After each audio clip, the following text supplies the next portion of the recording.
Welcome to the class, student. And today we will see that this is electrochemistry. I hope you are aware. And then this is a variation in molar conductivity with the concentration. Variation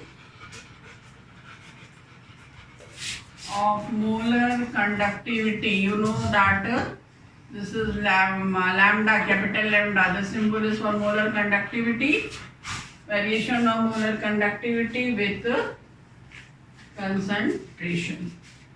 So you know that molar conductivity is inversely proportional to concentration. You have studied earlier, and it means that molar conductivity decreases with the increase of concentration.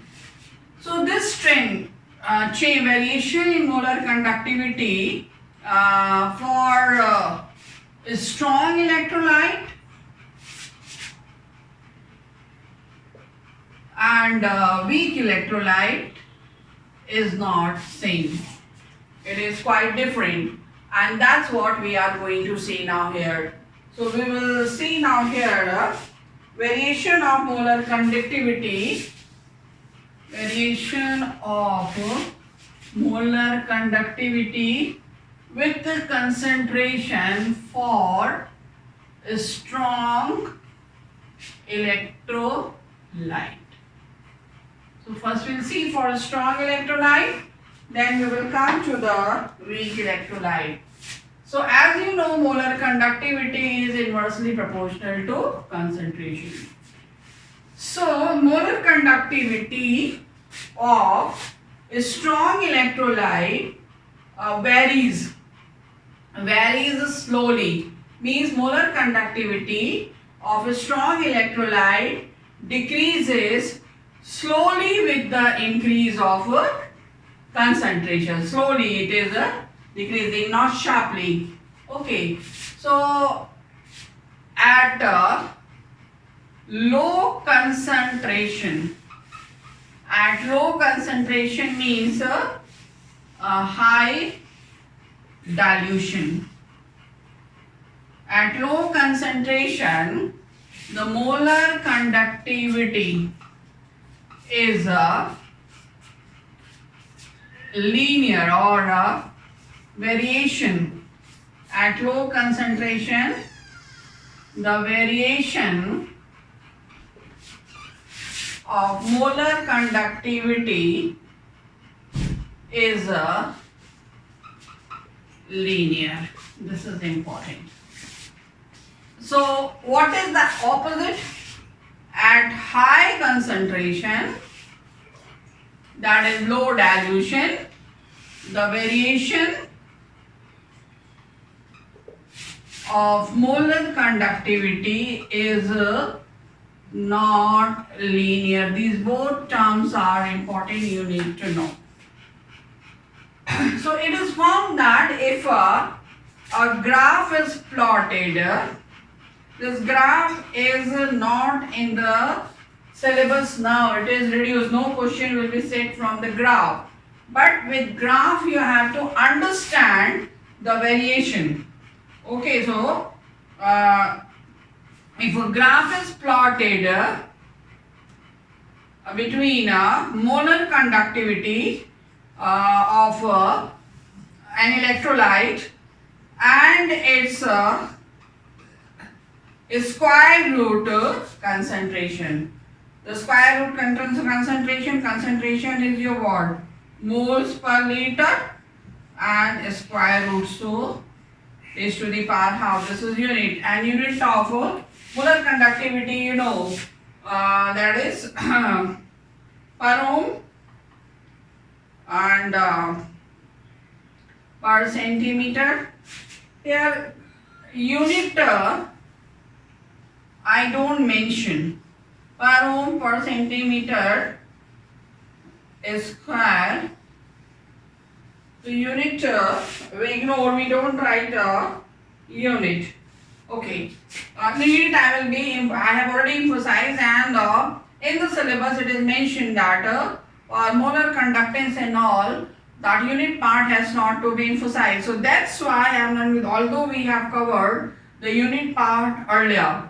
So molar conductivity unit, this all derivation is told to you, that is specific conductance 1000 upon molarity and so on, that this is moles per liter.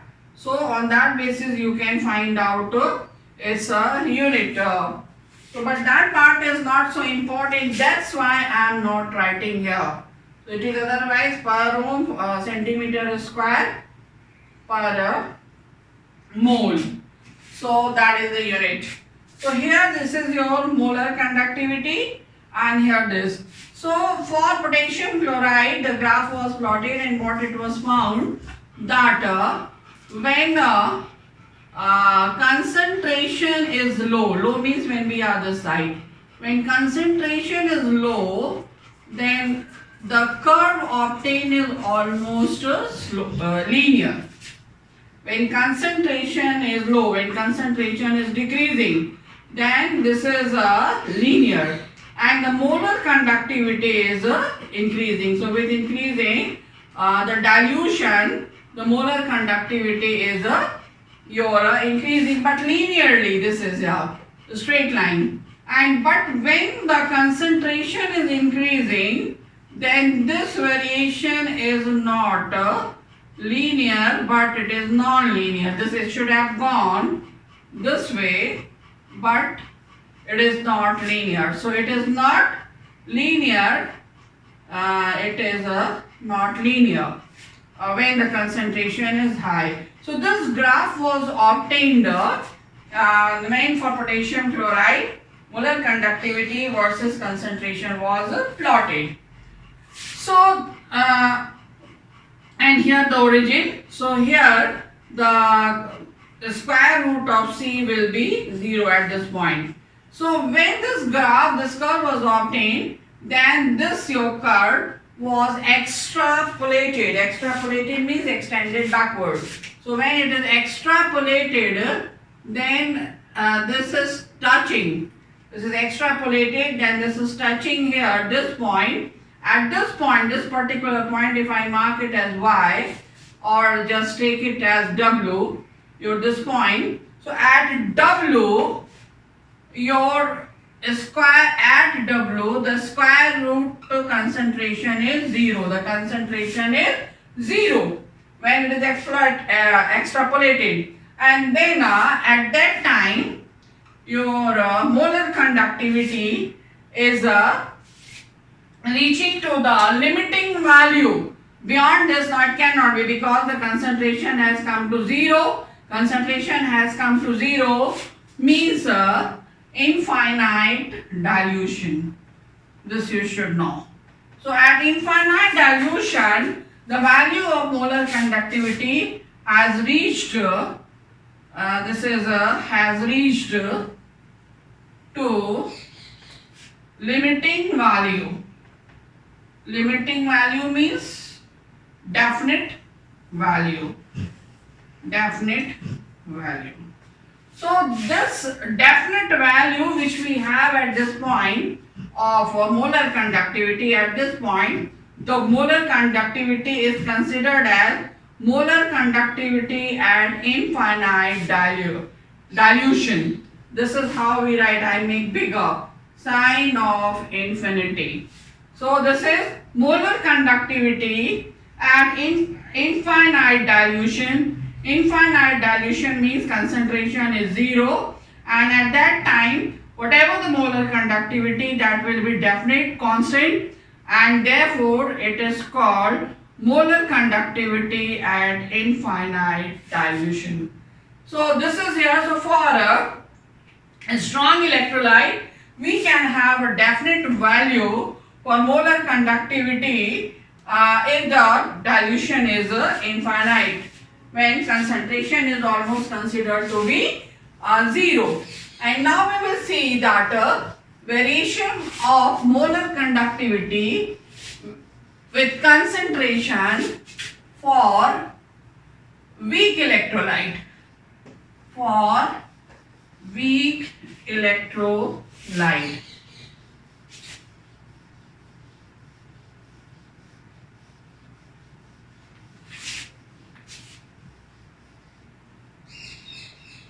for weak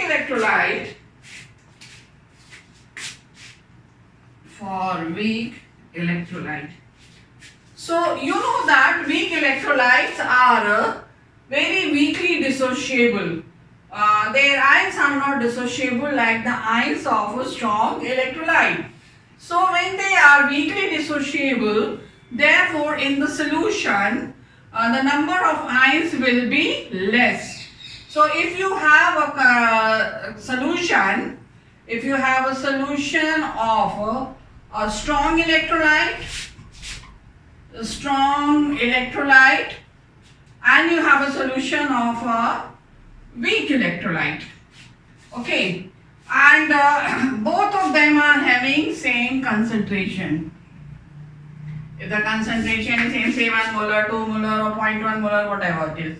So both of them are having when concentration same, then what is there? This is weakly dissociable. So in this solution, number of ions of a weak electrolyte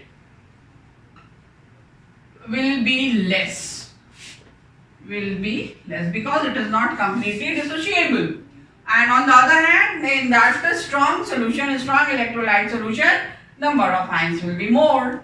So when these ions are less, you know that electrolytic conductivity depends upon what? It depends upon the migration of the ion. So when number of ions are less, the conductivity will be less, the molar conductivity will be less. So that is, it is found that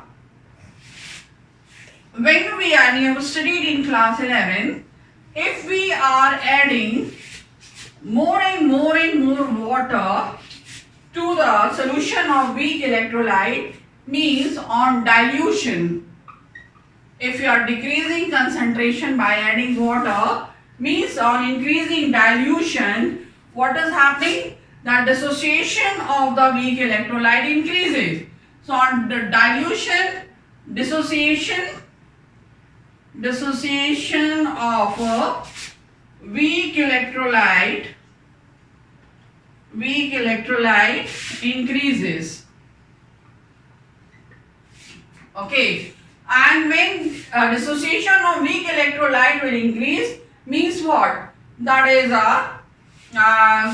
number of ions will increase more. When number of ions will increase more, because of this your number of ions of weak electrolyte will increase. When number of ions of the weak electrolyte will increase, then what will increase? This will result in increase of the molar conductivity of the solution. So in other words, we can say that molar conductivity of a weak electrolyte increases with the decrease of concentration. So that is shown by strong electrolyte also. But how they are varied, that we will see. You saw in that case when it was there, so this variation was linear. But in this case here, if we plot a graph between square root of concentration and molar conductivity, then for the weak electrolyte, the graph obtained is what? From here, not from here. What does it mean? The molar conductivity of a solution which is having more concentration, that is very low. Why very low? Because it is a weak electrolyte, number of ions will be less. So therefore the graph is not obtained that high, it is obtained too low. And so this is obtained. So in the beginning when concentration is high, so ions are forming. But as the dilution concentration is decreasing, means concentration, dilution is increasing, concentration is decreasing. So what will happen? The number of ions will be formed more, and gradually there will be increase in the molar conductivity. So molar conductivity increases with the dilution of the weak electrolyte, initially gradually. So the molar conductivity increases for the weak electrolyte on decreasing or on dilution increases slowly. Here I should write slowly. Increases slowly on a dilution of the weak electrolyte. But when after some time, when the more this dilution is done, then it is increasing sharply. It is then after some time increasing sharply. Increasing. So two observations you have in this case. First, slowly increasing, and secondly, sharply. So when it is increasing sharply, then what is there here? Nowhere you have found it is linear. It is non-linear, and where you saw in case of a strong electrolyte on dilution, and this curve is linear. The molar conductivity variation is linear. At low concentration, at high concentration it is non-linear. And in this case, what is there? That is when concentration is decreasing, dilution is concentration is decreasing, dilution is increasing, then molar conductivity initially slowly increasing, and then suddenly it is sharply increasing. And so here, this is almost going parallel to this axis, so you cannot extrapolate this to get the limiting value, as we have obtained here a limiting value, that is molar conductivity at infinite dilution. So for weak electrolyte, we cannot obtain a limiting value, that is your molar conductivity at infinite dilution. So therefore, to find out molar conductivity, the variation with concentration for a weak electrolyte, we cannot do it directly. For this, you have to study a law. Why? Because Kurosh has studied these whole phenomena and gave a law. So first I will tell you about this Kurosh law. So after knowing Kurosh law, then you will see how molar conductivity of a weak electrolyte at infinite dilution can be obtained. So Kurosh law, the next is Kurosh law.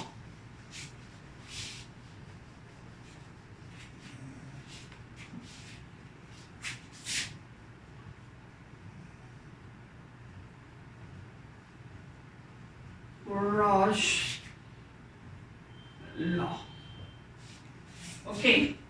So Kurosh studied a number of strong electrolyte for the variation of their molar conductivity at infinite dilution. So he studied molar conductivity at infinite dilution of strong electrolytes.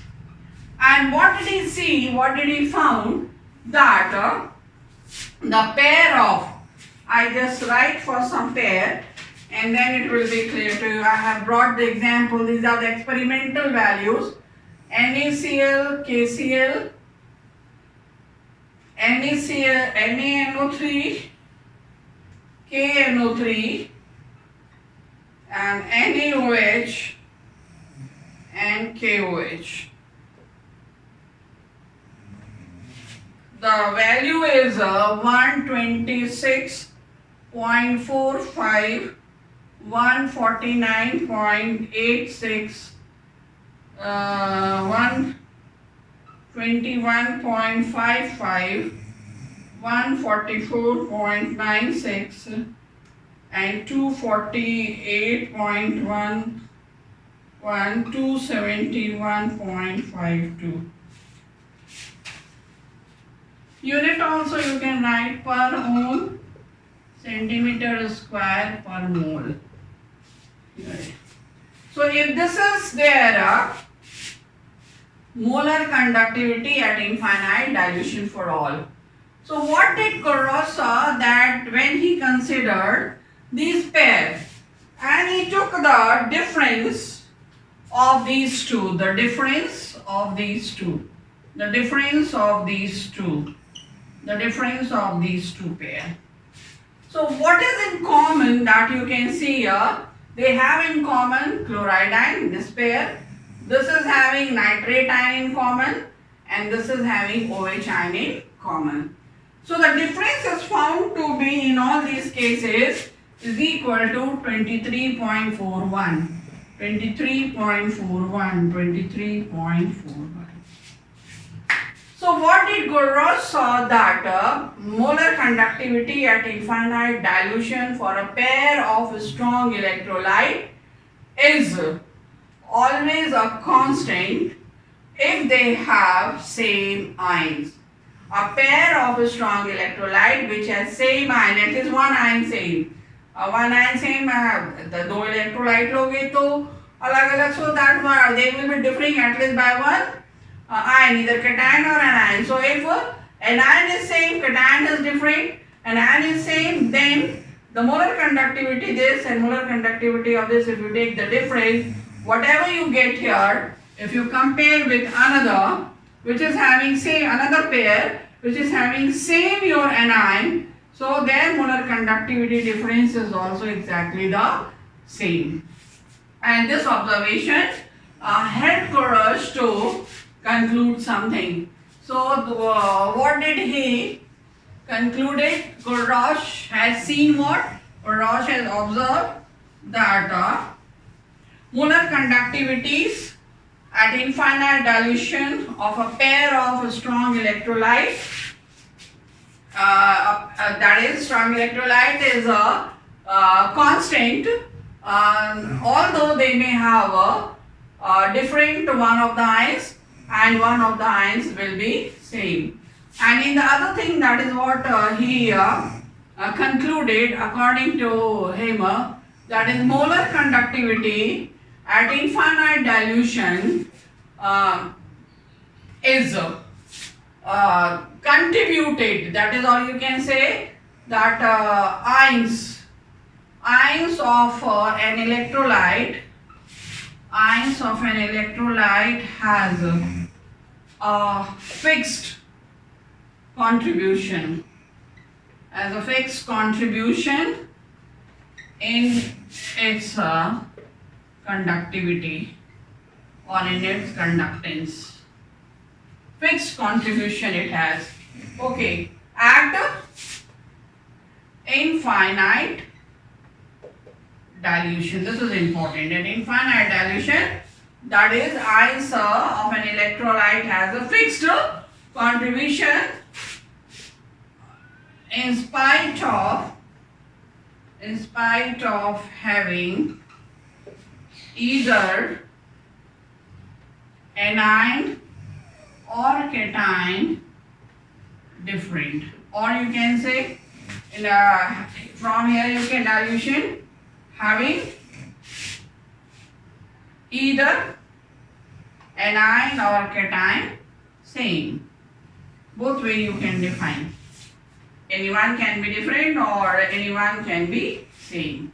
So that is your conclusion of Gurrosh's law.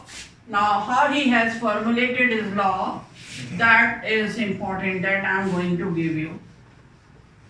So according to Gurrosh's law, the molar conductivity at infinite dilution is the sum of the molar conductivity, this is lambda capital, this is lambda small, this is indicating conductivity, this is also indicating conductivity, this is indicating conductivity of the electrolyte of the salt, this is indicating conductivity of an ion. So if the ion is positive at infinite dilution, then conductivity, the sum of the conductivity of cation at infinite dilution and the molar conductivity of anion at infinite dilution, and each of this conductance term multiplied with number of, this is nu, this sign is nu is the number of ion. So each your conductance term multiplied with the number of respective ion. If plus ion is this much and minus ion is this much, so each term is multiplied by their number. So this is your Gurrosh law. So we'll define Gurrosh law, what it is. Molar conductance or molar conductivity of an electrolyte at infinite dilution is the sum of the molar conductivity of its cation and anion at infinite dilution, and each conductance term multiplied with the number of respective cation and anion. So this is your Corrosh law. So on the basis of Corrosh law, I give you some example to write the molar conductance. So suppose we have to write for HCl. For HCl, that is a HCl. So molar conductance at infinite dilution of HCl will be molar conductance at infinite dilution of hydrogen ion plus molar conductance of chloride ion at infinite dilution. Both are 1 in number, so no need of writing it. Now another example you can take molar conductance of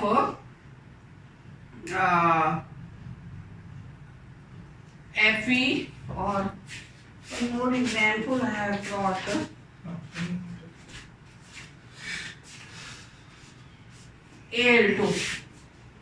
Al2 SO4 whole thrice if we take.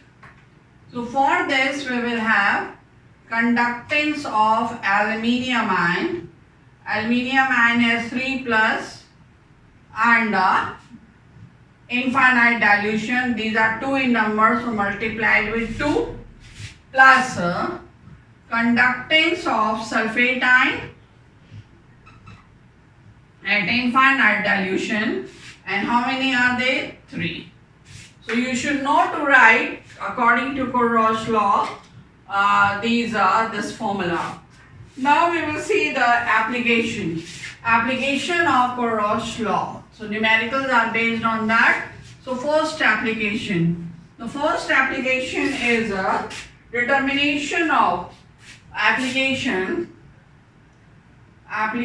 So first application is determination of molar conductance at infinite dilution of a weak electrolyte. As you know, for weak electrolyte we don't have molar conductivity at infinite dilution in constant value, fixed value, and so we have to find it out with the help of Corrosh law.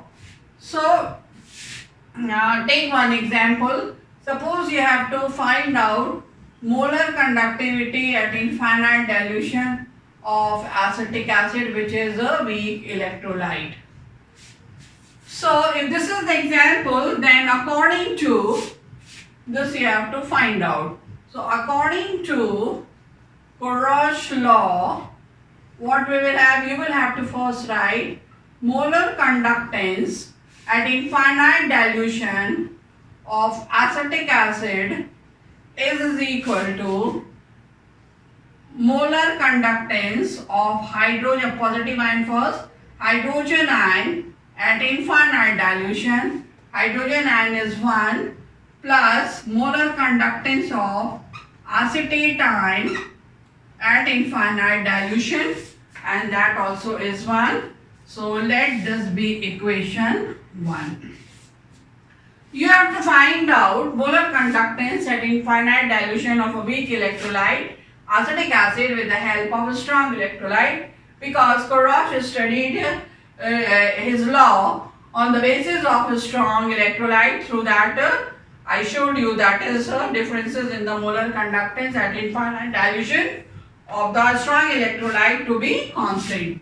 So what next thing you have to do, you will have to take you will have to choose yourself 3 strong electrolyte. The first step, you have to choose yourself a strong electrolyte. I hope you can differentiate between weak electrolyte and strong electrolyte. So here you have to choose 3 examples of a strong electrolyte. How? You have to choose such a way that they should have hydrogen ion and acetate ion. So if I take up for hydrogen ion, The strong electrolyte, that is your HCl. Hydrochloric acid is having hydrogen ion common with it, and HCl is a strong electrolyte. Then for acetate ion, if I combine it with sodium, sodium is a strong electrolyte. So this sodium acetate is a strong electrolyte. I hope it is clear to you. So with these ions with respect to their strong electrolyte you will be choosing. And so now the third electrolyte, that will be which is uncommon in this. So here which is not found in that. So what is not found in this? Sodium and chloride. So the third electrolyte will be NaCl. So strong, strong, strong. So you will write a molar conductance at infinite dilution of HCl is equal to molar conductance of at infinite dilution of sodium acetate, molar conductance at infinite dilution of NaCl. So what will be the formula? Molar conductance at infinite dilution of hydrogen ion plus molar conductance of chloride ion at infinite dilution. Let this be equation 2. Similarly, we write for this molar conductance for sodium ion at infinite dilution, molar conductance of acetate ion at infinite dilution. Let this be equation 3. Then for NaCl, molar conductance of sodium ion at infinite dilution, molar conductance of chloride ion at infinite dilution. Let this be equation 4. Now you have to use these three equations. How? You have to add and subtract these equations such a way that you get these ions left over. So if you take this, if you add these two, and from the sum of these two, if you subtract this, means if you add this we will have these 4, and if you minus this equation, then sodium in this will be out, and we will left with this acetic acid which is common here.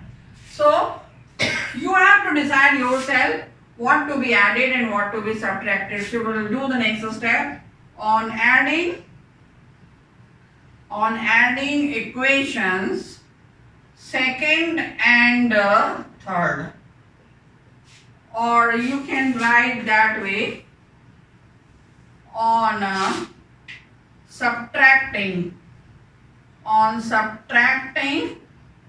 equation 4 from the sum of equations 2 and 3. So you will take first sum of equation 2 and 3. So I do